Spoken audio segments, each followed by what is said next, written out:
Station, this is Houston. Are you ready for the event?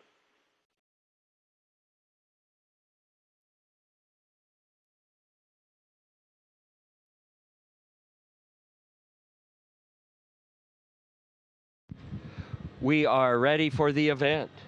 We are ready for the event. Ready for the event. Fox News Radio, this is Mission Control Houston. Please call station for a voice check.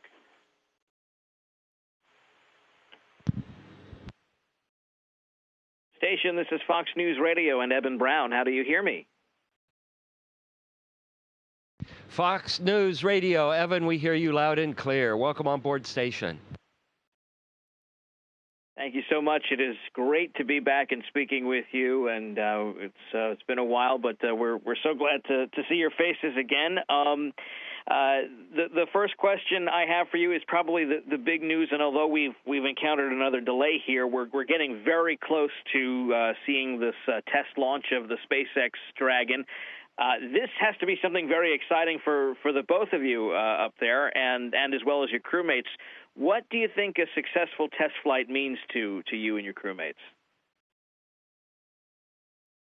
Well, a successful test flight means everything happens according to plan, where the vehicle gets launched, it rendezvous with station, all the commanding goes as what we'd like from the demonstration point of view, where it comes close to station, then we send it away, then it comes back, and then we snag it with the robotic arm and berth it and get the supplies off. And then it doesn't end there. We load it up with payload to go back to Earth, and then we unberth it and release it, and then it makes its journey back to Earth for splashdown in the ocean and recovery of payload. And this will be, if all of that happens according to plan, it will be great to have significant payload down capability once again, because everybody talks about getting payload up to station, but one of the things that's sorely missing in the wake of the shuttle retirement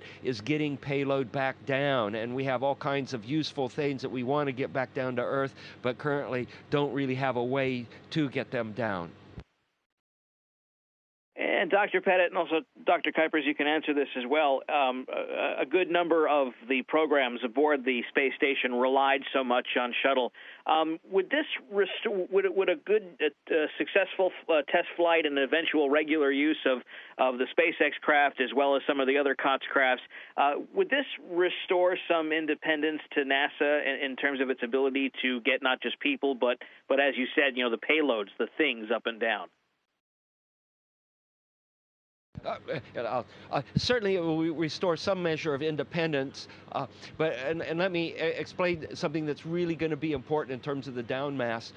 Currently, we have no way to get our frozen samples back, and crucial to the life science experiments that we are doing on space station, particularly the human physiology experiments. We have blood and urine and spit samples. We have all these things frozen in our freezers. We have 3 freezers on station, actually 5 freezers for samples, and they're down at minus 95 to minus 98 centigrade. And these samples have to remain frozen all the way to the laboratory from where they're going to be analyzed. And currently, Dragon will be the only way that we can get these samples back to Earth, and that will allow the science behind all our human physiology to continue. No, that's okay. You spoke much about the payloads, but also yourselves will be traveling in these types of crafts. Are there any safety concerns about flying either to the station or back home in a private craft? Well, for the time being, it's a cargo vehicle, although the windows are already there. But I'm sure if things go well, the future will bring us also manned space flight with this kind of craft. And safety is a very important factor in space flight. We all know that, and I'm pretty sure that this will be the future of space flight as well. Besides all the things that the agencies do. And I'd like to add You look at the development of commercial aviation back in the 20s, and there were quite a few nasty little accidents that resulted in short-term setback, but then it set the whole aviation industry to a standstill. And I hope that that doesn't necessarily play itself out for space in our near future, but we shouldn't be surprised if we do see some catastrophes happen. And what we need to do when those do happen is just regroup, sharpen our pencils, figure out what went wrong, work on improved version, and keep going.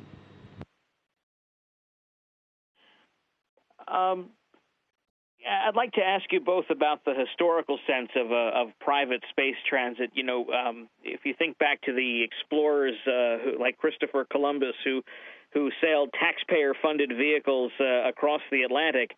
Eventually, we had companies like the Dutch West Indies and other companies that did the work for the government. Are we sort of seeing the same thing now with space? Are we seeing a public-private partnership? And how does that make space more accessible for everyone else? I think the settlement of the U.S. West is a good example of government driven but supported by commercial enterprises. And you see that with wagon train supporting forts, where the forts defined, the government defined the mission that the forts did, but the wagon trains provided all the goods and services. And then you see that with the building of the railroads. The government didn't build the railroads. Commercial American free enterprise built the railroads at the encouragement of the government. And the benefits to these were immense in terms of the settlement of the western part of the United States. And I see this same type of structure going on in space, where governments will define the role, at least for the near future, and free enterprise will help supply the materials, the goods, and the services. And it's been a while since we've had a big space story, because we don't follow the shuttle launches anymore, obviously, because there are no more. But how's the station holding up these days? And tell us some of the things you've been doing. And we know, Dr. Pettit, you've been working with Robonaut recently. So fill us in on what's new. Well, from a payload science point of view, I've been working on some combustion experiments, which are really fascinating. Fire is one of the fundamental aspects that our whole civilization is built on. In fact, the human beings first using fire was one step that took us from where we were to where we are now. And it's not surprising that we are still scratching our heads and wondering how fire works, and we are studying how fire works in a weightless environment, where fire is hard-pressed to even burn in a weightless environment because you don't have buoyancy-driven convection. And so we have a series of experiments up here where we are burning both gas fuels and solid fuels, and looking at the parameters behind where they will burn and where they won't burn, and looking at some of the chemistry and the physics inside of the flame. So that's one of the exciting science projects that I'm working on. From an engineering point of view, we've been working on getting ready for Dragon. And this happens to be the control box for Dragon, where as Dragon is approaching space station, we will be able to push any number of these little buttons here to send commands to the vehicle, depending on whether we want to send it away or whether we want to put it into a mode where we can snag it with the arm. And working on this is engineering research. This is as good as it gets from the point of view of designing your spacecraft, making the systems work, and advancing the technology needed to continue the exploration of space. Dr. Pettit, Dr. Kuiper, our time is running short with you guys. You have another interview coming up next, but thank you so much for your time. It's good to see your faces again, and enjoy your stay up there. We'll talk again soon. Have a great day.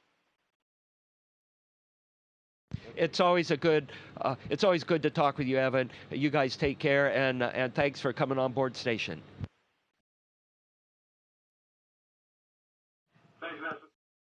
Station, this is Houston ACR. That concludes the Fox News Radio portion of the event. Please stand by for a voice check from CBS News. Station, this is Bill Harwood, CBS News down at the Kennedy Space Center. How do you read me? We're reading you loud and clear. Thank you very much, Andre. And Don, thanks for taking time out to chat. You guys obviously have a busy couple of weeks coming up. You got SpaceX hopefully arriving soon. You got the next Soyuz and all of that. Wondering how it's been going with just 3 guys on board, and are you ready for some company? Well, actually, it's been very nice with 3 people on board. It's quiet. It seems like of course, there's a lot of less traffic in the station, and actually, it's a nice quiet time. So, but we missed the other ones, and we're looking forward to the new crew for sure. Yeah, I can imagine that. And I don't have to wait in line at the gym anymore. I hear that. As you were just talking to the previous interview, we're all waiting for word from SpaceX on when they might be launching. What have you guys been doing training-wise to make sure you're ready to berth the Dragon capsule whenever it shows up?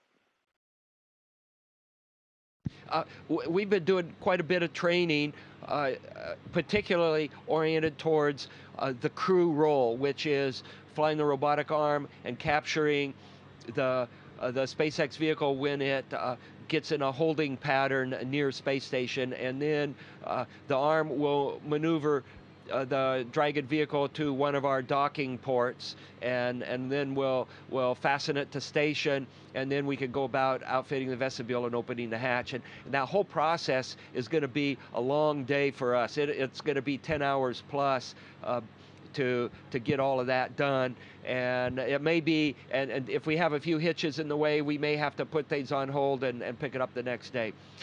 So we've been practicing all phases of that part of working on Dragon. Well, you raised one point. If they launch on May the 10th, which I guess is the only option now before Soyuz, it's not clear to me they'd have a second opportunity if there was a problem during the rendezvous. Is it your understanding if they launch on the 10th, it's a one and done, or would you have a second day that you could maybe loiter and still have a chance to dock it? I don't know what the orbital dynamics are on that. I do know that there is a capability to send retreat commands and abort commands and then regroup and come back either in a few hours or a day or so. And I know we have that capability. And I'm not sure how all of this comes together with the May 10th launch date. Tell me a little, you mentioned aborts. Tell me a little bit about what capability you guys have during the final stages of that rendezvous to make it go away if things aren't going well. I mean, I assume that's a command you guys send, or is that something Mission Control deals? Just kind of walk me through some of the abort capability you have all the way until you get to that 30-foot station keeping point.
Continuing with audio at this point, we'll need you on space to ground 2.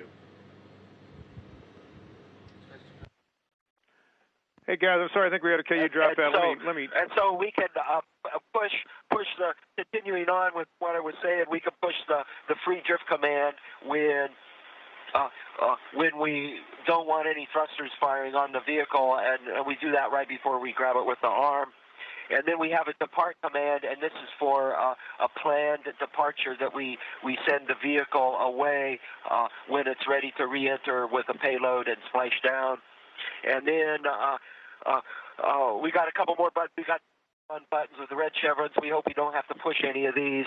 One is the abort command, and that sends it away for about a day, and it gives us a chance to regroup and try it again.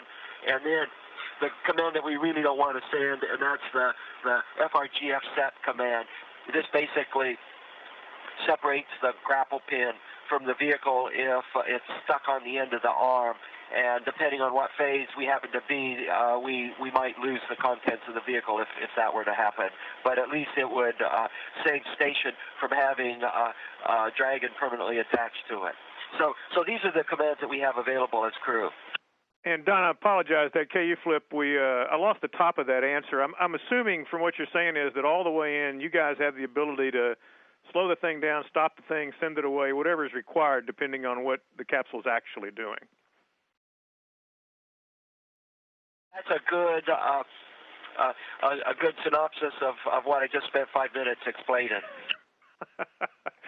You know, there doesn't seem to be a huge hurry for SpaceX or Orbital to get to station. I mean, you guys are fairly loaded with supplies and consumables right now. What's your understanding of when they really do need to start getting there? I guess what's prompting the question is it seems like there's a bit of a rush to get this off, and I don't know that I understand why there would be any need for a rush. It just doesn't seem to be an urgent issue right now.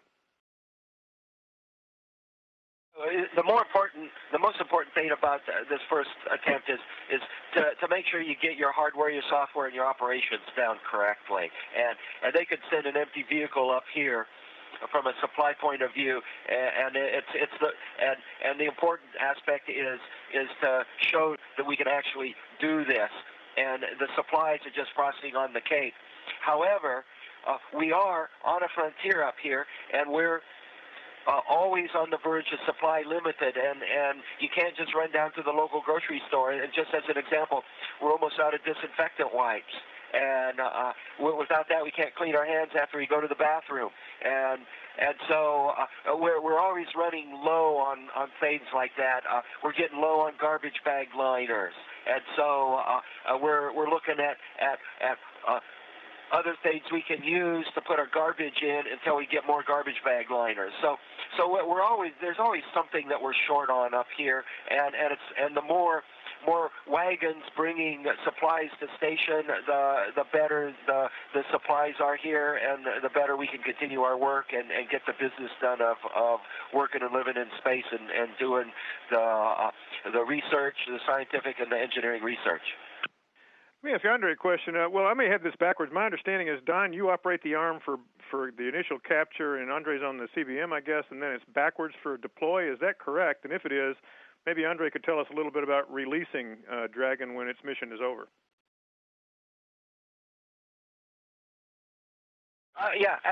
Actually, we look at ourselves as being a team, and we're sharing the flying duties, and it really doesn't matter who's flying the arm at what part in time. The important thing is that we work as a team both on station and with the scores of people on the ground that are also making this happen. And it isn't just us. It isn't just a person that happens to be touching the hand controllers at that moment in time. It's the whole team that transcends orbit all the way down to Earth. I understand that, but I was just trying to give Andre a chance to tell me a little bit about Dragon. I was just wondering about the deploy sequence and how that works. The deploy sequence, it's actually kind of mundane. We unbolt it from the side of station. Yeah. We pull it away about 1.5 meters, and then we type in an auto sequence on the arm, and it'll move it away to a good position for releasing Dragon. And then we open up the snares and carefully pull the arm back back a few meters, and then we punch one of the buttons that I showed you on that command panel, the retreat button, the depart button, and Dragon goes away. So it should be a pretty straightforward procedure for sending Dragon back home. One of the things that strikes me that Dragon really brings to the table, and you mentioned this in an earlier interview, is the ability to bring things back to Earth. How important is that, given that NASA has lost, that great down capability the shuttle had? How important is that for station science? Well, it's actually very important. You mentioned already if we would need it for supplies. Well, it's actually more needed to bring things back because that capacity we don't have, that capability we don't have anymore. So that's one of the most important things in my view, because we have a lot of samples here that cannot return at the moment. Soyuz is a great spacecraft, but it's not a cargo spacecraft to bring back. And now we have this possibility, and we have a lot of samples, biological and physiological samples in our freezers here, and we're looking forward to bring that back to the planet.